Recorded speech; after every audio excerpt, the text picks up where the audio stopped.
toi, mon frère, mon jeune frère Mike Kalambay.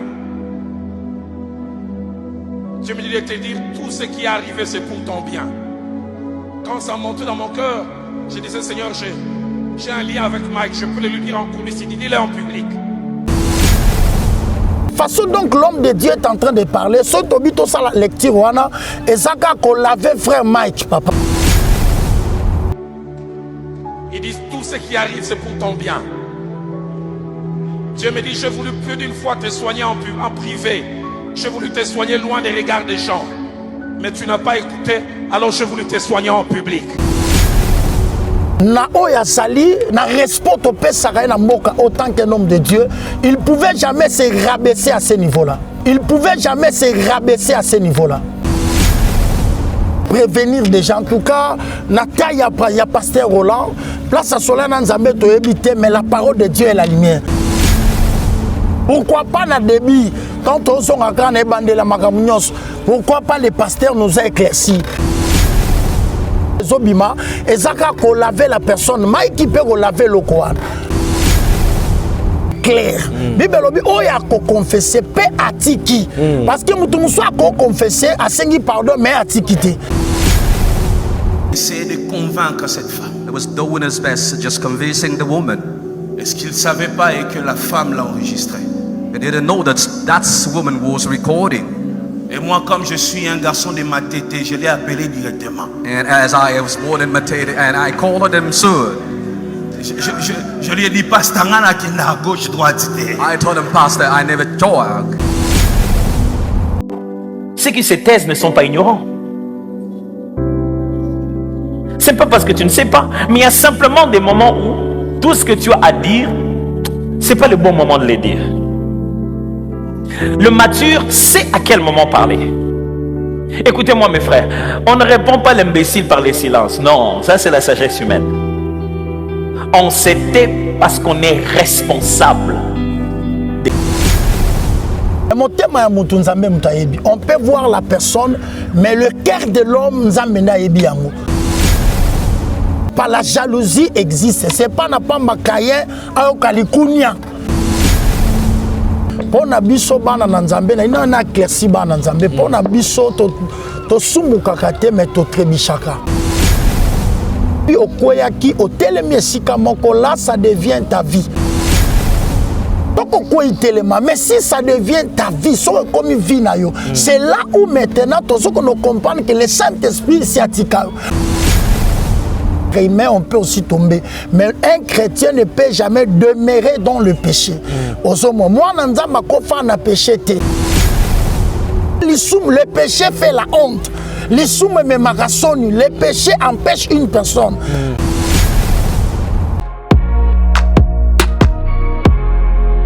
Oui, je confirme des boutiques et Tikalamoko na République démocratique du Congo. Miss Lo boutique a même biso poto na Kinshasa. Ah, merci mingi na maman Laura na ndenge o même biso poto na Kinshasa. Bonjour madame. Bonjour. Ah, les amis Miss Lo boutique, tout est à l'arrivage de la France et États-Unis. Nous avons un poudre à Kiko. Poudre Kiko. Non, quand la bureau se sont baya aya tout qui n'était oui. Ah, tout qui n'était. Ah, les amis Paris, États-Unis. Les amis mélange D'accord, la même différence tango parce que le rangezo par colibo, tu fois détenir au tché papier mouchoir non c'est non, non, pas biso poudre ça à 48 heures. Ah, en tout cas, ma qualité na moni hein. Moi na mama kobuka na te. Soko lingi olata kitoko pe baye bayo yaka mbangu na Miss Lo boutique.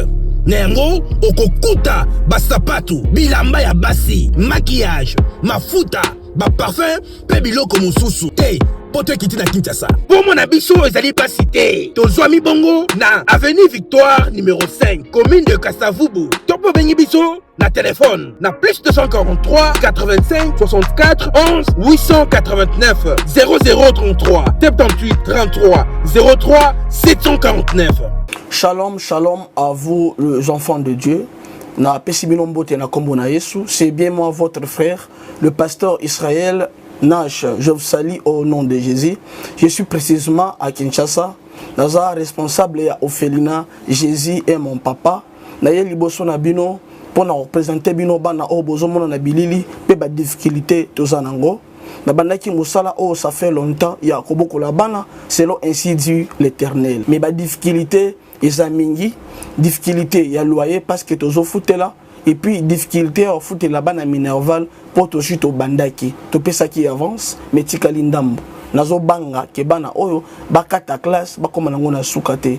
C'est pour cela Dieu m'a mis au cœur na lancé message oyo na batu nyonso ya motema malamu basunga bana oyo bozomona na bilili bana oyo bozomona na bilili ndambo na juna rond-point Ngaba ndambo Victoire ndambo Limete et puis ndambo l'état pesingai pona bande kolanga nyonso ba congolais bobi ba réalité nini to passer nango na mboka soki nga simple individu na ndimi kozwa bana o na bokola na ainsi dit l'Éternel soki l'état s'est décidé tout monde a sous ba fazer na nzelate c'est difficile ya osala ngonga moko c'est pour ça nazo lancer appel na bana nyonso nzambe pona classe ya bana oyo pona loyer na bango kolata pe kolia na bango na osenga na batu nyonso baza cœur sensible pe bazana motema kosunga ba sunga biso pe ba salisa biso toza na commune ya Kalamu quartier Kauka référence ya monene tokangami na université Kimbangiste avenue comme on eza Marin le numéro 16 numéro de téléphone na biso pona bato balingi ba contacter biso pona ba détail mosusu eza plus 243 89 72 32 229 nzamba pambola bato nyoso ba ko assister biso. Vous allez belé beaucoup l'émission de partout na pesi bino mbote. Mbote bala nyonso ya Chebiso TV. Oui malamu na mission na bino réponse à nos questions. Yande ko na napesi moyini nanga mbote moyini bonjour moyini nanga bonsoir. Bonjour mesdames, messieurs, bienvenue dans votre émission de la semaine, que donc cette émission Police du Star, une émission d'analyse et critique. C'est pour moi un plaisir de savoir que vous êtes nombreux en train de nous suivre. Un grand merci à tous nos abonnés de Chebiso Télévision, nous on dit la chaîne qui vous ressemble. Un grand merci à notre sponsor, Jésus-Christ Nazareth, parce que c'est lui le sponsor numéro 1 de cette chaîne télévisée Chebiso Télévision. Un grand merci aussi à notre sponsor qui nous soutient aussi de loin, maman Émilie Setimaïnga, moi Sinzambé, depuis Canada, une maman qui aime beaucoup aider les orphelins. Et aujourd'hui, on a notre propre orphelinat grâce à maman Émilie Setimaïnga, moi Sinzambé. Merci à toi, maman Émilie. Un grand merci aussi à celui qu'on appelle Patrick Kimbuta. Je salue comme ça Montréal, hein, Babi, la personne qui réalise, hein, qui fait les montages. Je vois Elias, hein, je pense également à Denis Mosolo. Un grand merci aussi à l'assistance de Chris. Merci à tous les techniciens de Chebiso Télévision pour votre savoir-faire. En tout cas, un grand merci à vous. Un grand merci aussi à Maman Émilie. Je voulais oublier Maman Émilie. Un grand merci à toi parce que on a eu à recevoir aussi votre participation pour aider à ce que Chebiso Télévision puisse aller vers l'avant. Merci, Naboussana Kime. Je ne peux pas passer sans pourtant te remercier. Un grand merci aussi à ma femme Lydie Moukadi. Je profite de cette occasion pour dire un grand merci à mes enfants pour votre soutien aussi, hein, mes enfants, votre papa vous aime beaucoup. Mesdames, Messieurs, aujourd'hui on va essayer un peu de parler sur les actualités qui se disent dans notre pays, sur les réseaux sociaux, parce qu'on a eu aussi à écouter beaucoup de choses sur Roland Ndalo, qui est aussi le pasteur d'une grande église dans notre pays. On va parler aussi de Atoms. Enfin, Atoms a réalisé, et réagi, je voulais dire, sur la rumeur qui circule dans le cannabis, sur le secret belé oyo Moïse Mbiye ba piège à sali pour ndeko na biso Mike Kalambaye ba bakolo ba ete ezali bongo ndeko Moïse Mbiye mutana na sima makambo nyonso. Ah, tokoyeba ngone émission lelo. Alors mesdames messieurs, na osenga na bino bozala vraiment scotché parce que mai tokoba na émission oyo e bakisa bino un plus.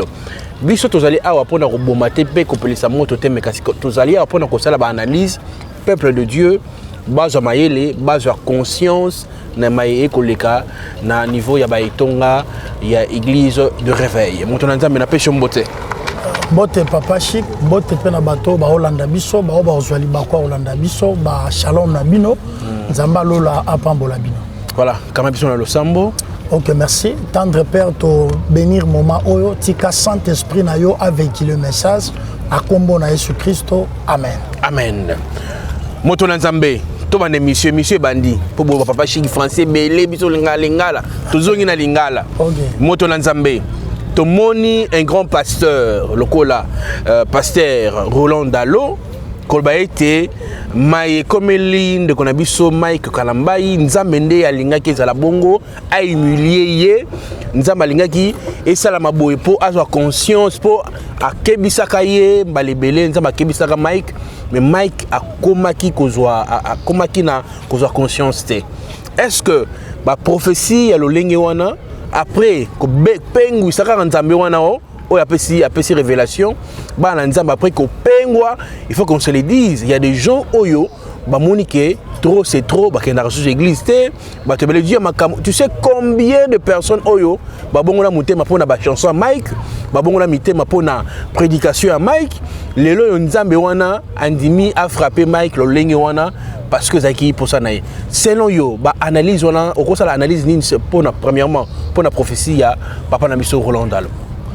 Bon, ok, merci pour la question. Merci pour la bande de Koubalanda Bichot. Bibelobi, Dieu parle tantôt d'une manière ou d'une autre. Le frère Mike, le pasteur Mike, Nengebengamaka, Dieu, il est le Dieu. Bibelobi aime bien, châtie bien. Nzambe wa lingara biso, à des fois, il nous châtie aussi. Pour nous ozonga nanzela. Pour na biso bana nanzambe, na ina na éclairci bana nanzambe. Pour na biso to sumu kakate mais to trebishaka. Alors, babi soki okoyi batelemaka. Mais soki yo depuis okoyaki otelemi sika moko là ça devient ta vie. Parce que Bible lobi boye, Bible est clairement il faut to consultaka liloba na nzambe. Toko loba, toko élever ton abiso pour faire plaire na bato. Mais nous devons d'abord consulter la parole de Dieu pour na royeba. Parce que biso pe to banzambe mais la parole de Dieu est au centre et sa lumière ou ça ko éclaircir biso to yeba sur makamsusu comment ya ko développer yango comment ya ko comprendre ba citation lo la boy. Parce que Bible lobi na yamboli kambe comment nzambe alaksaraba oyaye. Dieu révèle toujours. Mais ce qui est de faux c'est quoi papa to boy te Dieu aussi peut parler na pasteur Roland, Dieu aussi peut le parler. Mais quand est-ce que Dieu vient de parler? Nzamba oloba na moment ni la personne est déjà tombée parce que papa to bo sanate Bible lobiboé, le salaire du péché c'est la mort. Mais les dons gratuits c'est le Saint-Esprit. Voilà. OK, mutako kokuya.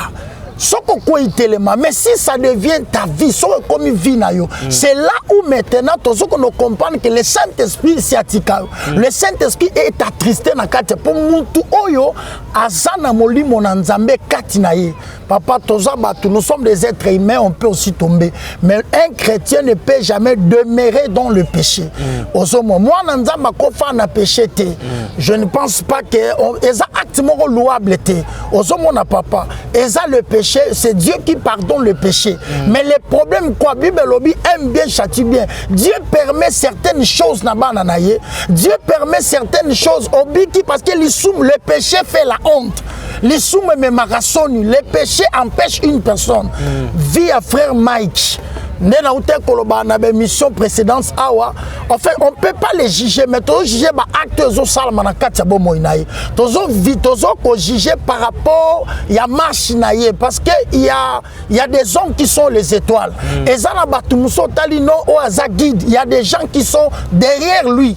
Mais derrière moi, il y a beaucoup de gens par rapport à la conduite. Alors, ce qui est long, yeba ke batuana pe ba otengama yeba ke batu ebele ba yaki ba ozonga. Alors Dieu ne peut pas être content parce que si nous sommes serviteurs de Dieu c'est pour dépeper les camps du diable. Alors dans cet acte oyo pasteur nous avons une prophétie Dieu parle papa mais quand est-ce que nzamba oloba alors on ne sait pas. Est-ce que derrière ça, ou bien ça secte ou bien zélo parce que la façon dont l'homme de Dieu est en train de parler, la lecture, et ça qu'on l'avait frère Mike, papa. Toi, mon frère, mon jeune frère Mike Kalambai, Dieu me dit de te dire tout ce qui est arrivé, c'est pour ton bien. Quand ça montait dans mon cœur, Je disais, Seigneur, j'ai un lien avec Mike, je peux le lui dire en coulisses, il dit, dis-le en public. Il dit, tout ce qui arrive, c'est pour ton bien. Dieu me dit, j'ai voulu plus d'une fois te soigner en privé. J'ai voulu te soigner loin des regards des gens. Mais tu n'as pas écouté, alors j'ai voulu te soigner en public. Mais Dieu me dit, ce qui t'arrive peut être un cimetière ou un nouveau départ. C'est à toi de choisir. Okay. Le péché fait la honte. Dieu va t'humilier. Péché, mais péché n'est pas humilié. Parce que Bible dit Dieu résiste aux orgueilleux, mais il fait grâce aux humbles.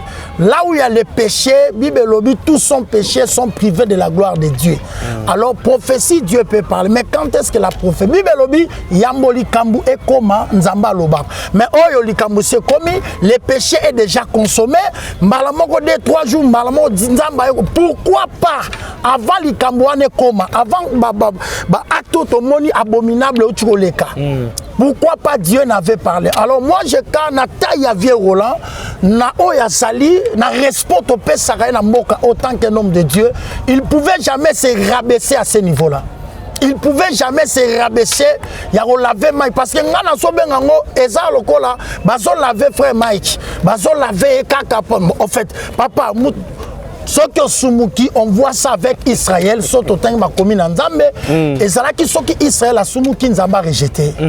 Ce qui Israël a Sumuki Nzamba, mais subitement comme ça, tozana no koto to ebite boni ya bato ba pengwi le lota la ba déclension même ya ba musicien le roi ba Kofi dans la leçon ni on peut église mais à cause de tous ces problèmes voilà ba popo naï maintenant un homme de Dieu nous ne sommes pas des tozan zambete parce que quand quelqu'un demande pardon Dieu peut le pardonner mais les problèmes babi il y a aussi des conséquences pour ça na kata péché il y a des conséquences to roya ka temba moba yango comme on a même l'église quand les alara trop soki mutu asumuki to asali lo moko malamu te scandaliser bato ande opemisa ba opemisa yo pour ne pas contaminer les autres ba opemisa yo mais subitement comme ça na taille avait Roland na crédibilité azanango na respect au Sakai ba dire na prophétie Dieu peut parler s'il pouvait encourager frère Mike allait être bango mi balé encourager ye telema tout senga qui a le bango na média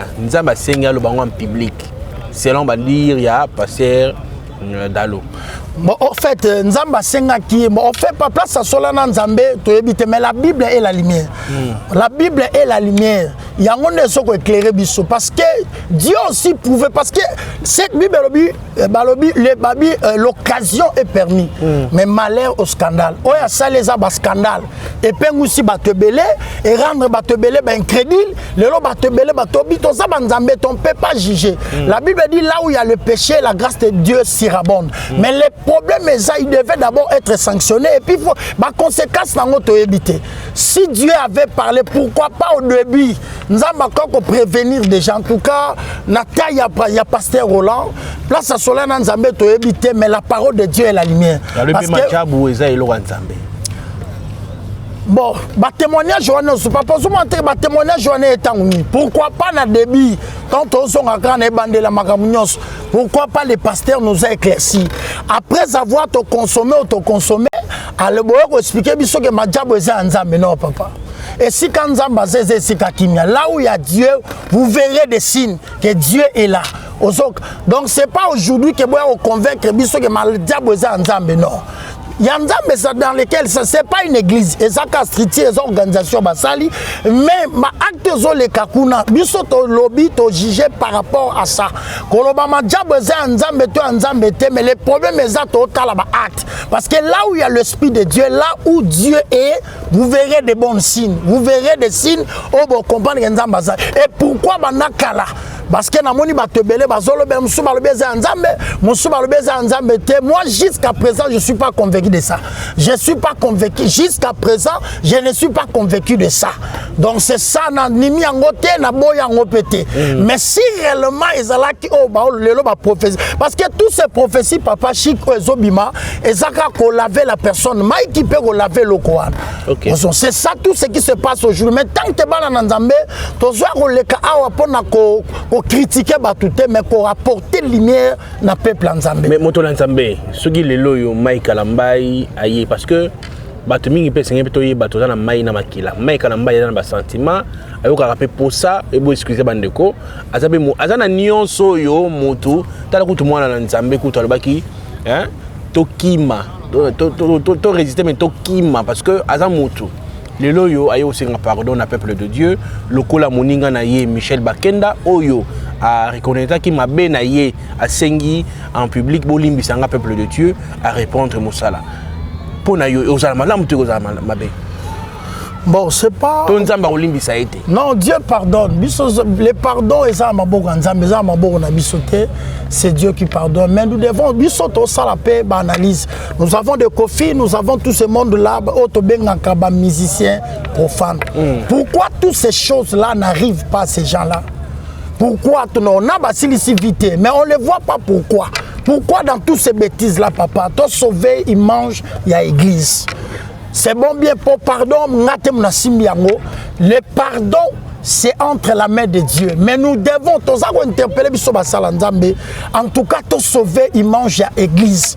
Église, papa. C'est vrai, ça, c'est une analyse prophétique. Acte papa. Lorsque tu as une nidité, oh, Bible pékissi, tu as une abomination. Et puis, il fallait que tu libanda, mais tu as 4 églises en Zambie. Papa, ça tout le temps, tu as une nidité. C'est pour séduire les gens. C'est une séduction. Malédiction, mais c'est aussi pour amener la séduction. Alors, tant que déjà beaucoup travaillé dans le sens, frère Michel, Michel Bakenda, il a fait assigner pardon, et mais en fait, et là, quand on salim baliboso, to le baptême à la guerre, mais comme sous deuxième fois, to le bani peut-être des insectes, peut-être ça la réalité, mon spirituel, on va côté, on est parce que papa to na bonne sanité. Héritier Watanabe. Avant bimisa album na awa. Ezaki babilo mo bongo. Bakanke ba buzz et tout. Et créer buzz après pour un album na Toza te pona au centre de la mais to ça la analyse. Voilà aujourd'hui, mais pourquoi biloko ko s'arrêter kunate et ya pe na ngamu na biso basali ya Nzambe papa. En tout cas, ce qui a osenga pardon, nous sommes là, bana na Nzambe ba olimbisa et pour osengi pardon. Mais les Bible lobby boy, Bible ça clair. Bible lobby oya ko confesser pe atiki. Parce que mutu muso ko confesser asengi pardon mais atikité. Et yeba que mutu na bénéficier la grâce à Nzambe. Bible lobby oyo asengi pardon atiki ye wananda ko bénéficier grâce à Nzambe.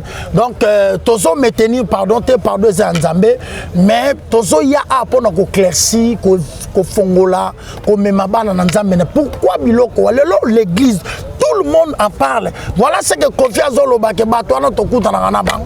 Nazo reconnaître bango. De wapi Nzambe abomoyi. Wana wapi ko solide. Ko fi pa sebi saka makambu. Moto na Nzambe. Tout le monde peut ndeko biso Atoms. Docteur Atoms peut réagir ko ba été ndenge ndeko na biso Moïse Mbi akena makambu za malamu te. Mais alobi na masese. Bandi ni je mo solo tela biso mo astray. Ceux qui se taisent ne sont pas ignorants. C'est pas parce que tu ne sais pas, mais il y a simplement des moments où tout ce que tu as à dire, c'est pas le bon moment de le dire. Le mature sait à quel moment parler. Écoutez-moi mes frères, on ne répond pas l'imbécile par les silences. Non, ça c'est la sagesse humaine. On se tait parce qu'on est responsable de ses actes. On ne se tait pas pour donner l'impression que l'autre est ridicule. On se tait parce qu'on se contrôle soi-même. Et on est responsable de genre de choses qu'on peut se mettre à dire. Mais comment on appelle Sikoyo Batubalobi, tout ça c'est la faute à pasteur Moïse Mbiye. Parce que Yene Moulugi Makam. Et puis Batubalo qui est plus loin pour dire que Moutou Azana Sima Makamoyo, Nalobi na Yoki. Je confirme pas, to Yoki. C'est une rumeur. Que pasteur Moïse Mbiye Nazana Sima Makamoyo. Achemonga, j'ai yé Moutatinda qui moi na wana ya moi si pour Akoïsa. Mike Kalambai. Est-ce que pasteur, selon un pasteur comme Moïse Mbiye, après que tu as le ok, merci. Problème, tu as un ce qui peut à côté, conseil européen. Ok, en fait, ça va rimer, spéculation, analyse, et tant qu'un homme de Dieu, on ne sait pas. Et là, on y entre Baoumi Balé Baouela. Et ça, leadership, et ça, positionnement, on ne sait pas. Aux hommes, parce que, soit disant, Bamasola, on est Banaki, Bamadjaboussi, ainsi de suite. Ce que la jalousie, qu'on manifeste, un homme de Dieu ne peut jamais arriver. Envoyer les pasteurs morts. En fait, papa, tout le monde en Kamoutou. Mais mon thème est Moutou Nzambe Moutayebi. On peut voir la personne, mais le cœur de l'homme Nzambe Nayebi Yango. Ozo papa, toi minene tozo mona, toi faites attention. Il y a beaucoup ngala zuba pele ba maman mususu, mutabenyo abi papa, pasteur songolo bazana problème nanga bo melanga lopango, asalanga bo. Mais au kubiso à des fois on nous appelle ba jeunes serviteurs, à des fois considération à moins. Il y a des problèmes, tout musu pour la gloire na bango. Dans l'obité qui peut faire, mais Batumusu, papa, Batosi, Batomba, mi à dignité. Batumusu pour la gloire na bango, il peut tout faire. Hein?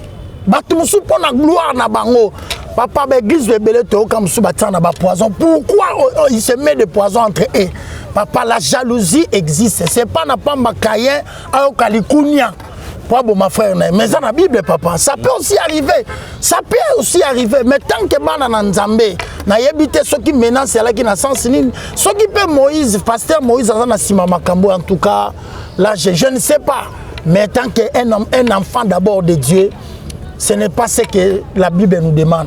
Et s'il y a eu un problème, na yebite ya moins que l'on a analysé trop pour passer Moïse aza bien aza l'église à munene ninge toloba na biso batamo ki les églises à munene aza na mbongo na aza stable parce que quoi vie Mike je ne sais pas ya omoni à des fois tozo kota to sala ba lecture spirituellement entre guillemets peut-être ba yebi et lo nini yo ezole kanamoli bona moi tozo mona bango nyosu ba bien mais c'est quoi quel genre de jalousie ba o la moi si to ba o la nini je ne sais pas mais nous, tant que l'église, nous voulons la paix. Nous, tant que l'église, nous demandons la paix parce que, papa, moi, je basali vina bango ba osalawana, bazui ba o ba kozwa, mais bisope tozoya. Tozoya na sens que le lopé, dobi ou lobi kuna, on ne sait pas on zamba bombi. C'est ça, oui. Mais to soigner paix image. Exactement que bino bozo baby sa image, bon ba o ba koena si maba souffrir non. Là on veut pas ça parce que nzamba zamba bete Dieu est bon. Mais aujourd'hui l'image de l'église et ça tout le monde en parle. En tout cas, frère Mike, frère pasteur Moïse, vous deux bozaba na nzambe. Botia na sende batamoki balobaka. Botia nase boluka kimia pour bo sauver combo à Christ. Église oyo to sakanela Christ a versé du 100%. Yesu sopa makila ponango. Alors Babylone koyo c'est pas bon. Ce qui peut passer Moïse Anasima, c'est lui qui a comploté na nyonso koma. Na yebisa ki on émission précédente abi papa ba vérité ekobima. Malem. Malem ba vérité ekobima po. Bon et ça ka analyse. Tangu kaka pasteur Moïse a sa déclaration na ye. Allez, c'est comme si Ayeba qui est maman, comment? Sex tape bimi zonga ke sala ki boy en tout cas, en fait, Mike n'engage pas l'église. Ceux qui soit disant ça pendant ensemble ça Mike maintenant lui mange de l'église. Tout le monde en parle. Boni ba rendre batu boni incrédule. Pourquoi pas là qui démarche au Kenya d'une manière niable comme ça? Koluka kimia, koluka tanti moko boye, ko s'excuser, ko senga na ba pardon. C'est ça oyo Bible zo senga biso. Mais kokobino bango ba mona pona bango. Mais maintenant l'église, lui manque de l'église est sali. Mais gloire à Dieu parce que c'est l'église locale. Mais l'église oh babengi de Jésus-Christ ne pourrait jamais être sali. Donc c'est un peu ça, bazaba nanzambe, batianase, baluka tante.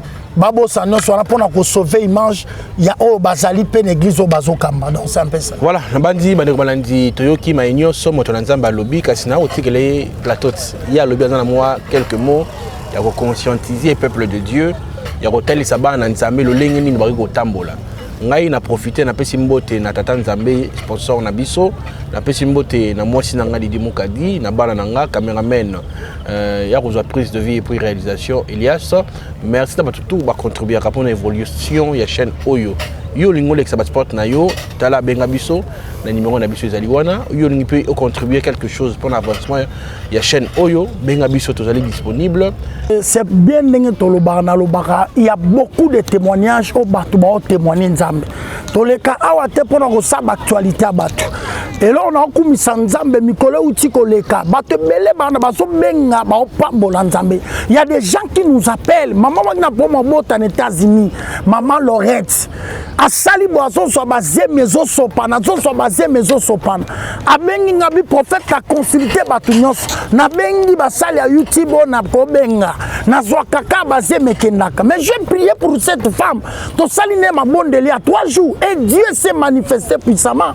En tout cas nzamba zo sala na uti ko bondela pona mamo ka mikolo utole kawa na bondeli pona makiba make batali ba bakutie bakayu na nzoto munela sali programme fallait ba opérer. Mais j'ai prié Dieu. Munela ke mama ke azongi na test batali babi oh olie nini bakayu se disparaître. Yo mto ana problème au fana ndako. Yesu alobi boye na Matthieu 27 17 si je me trompe pas. Jésus alobi ezana sorti ya ba démon mususu e bi makaka na jeûne et prière. Yesu alobi ezana sorti ya ba démon mususu. Et puis tu le cas photo chaque homme de Dieu a sa particularité. Ozana problème maman. Na ebité bato ba kasabo sala nzamba munene ozana begli azana bato ebele non. Problème ezanzambe a déposé elo okat na yo. Papa ma utobenga bi papa na banaka makambu bien mais na koma na sukate. Bazuzo mbongo ba futa e ma ebite mbongo ke na wapi. To sambeli na papa nzela téléphone ba démon ezobima papa zo crier.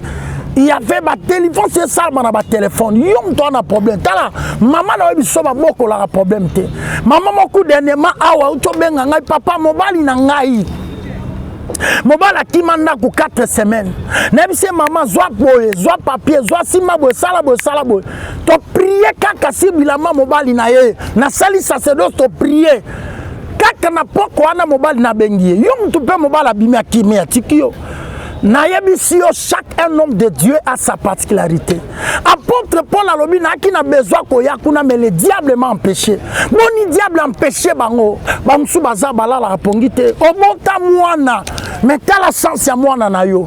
Ba baby c'est la mwana. Otalo mona pet OK bana baza lobby na biso. Baza banzeto totel misa papa.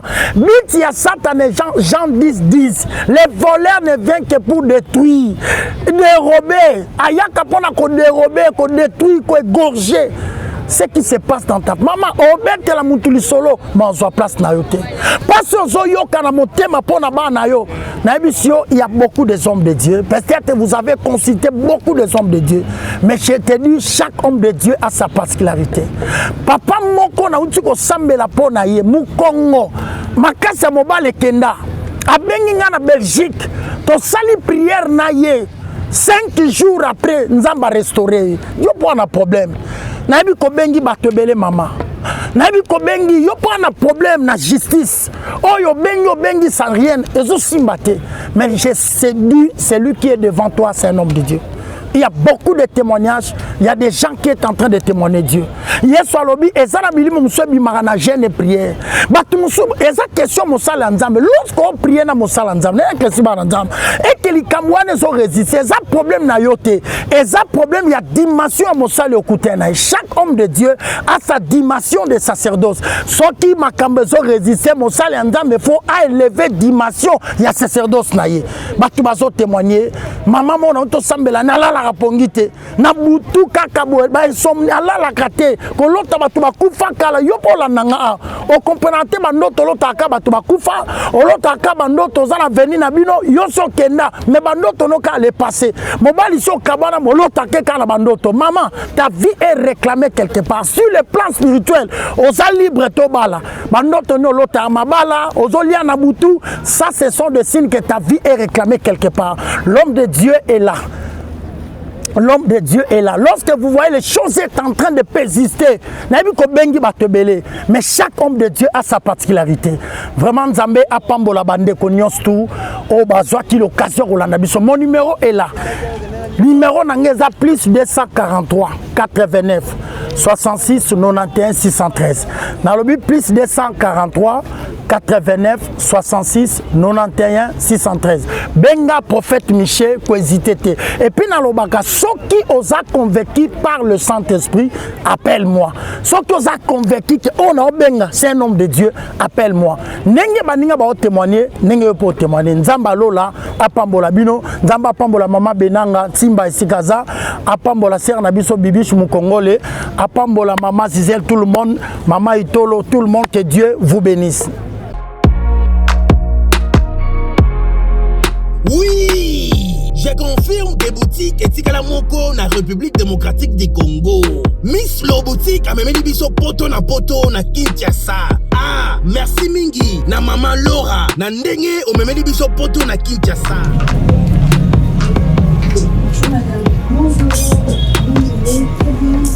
Ah, les amis, Miss Lo Boutique, tout est à l'arrivage de la France, États-Unis. Nous avons un coup de Kiko. Contre Kiko. Non, quand la bureau sur son baya, aïe, tout qui n'était oui. Ah, tout qui n'était. Ah, les amis, Paris, États-Unis. Les amis, mélange. D'accord, la même différence dans l'eau parce que le réseau par Colibo, tu fais des tennis, tu vas pas moucher, non, c'est non, non, pas abusé pour de ça à 48 heures.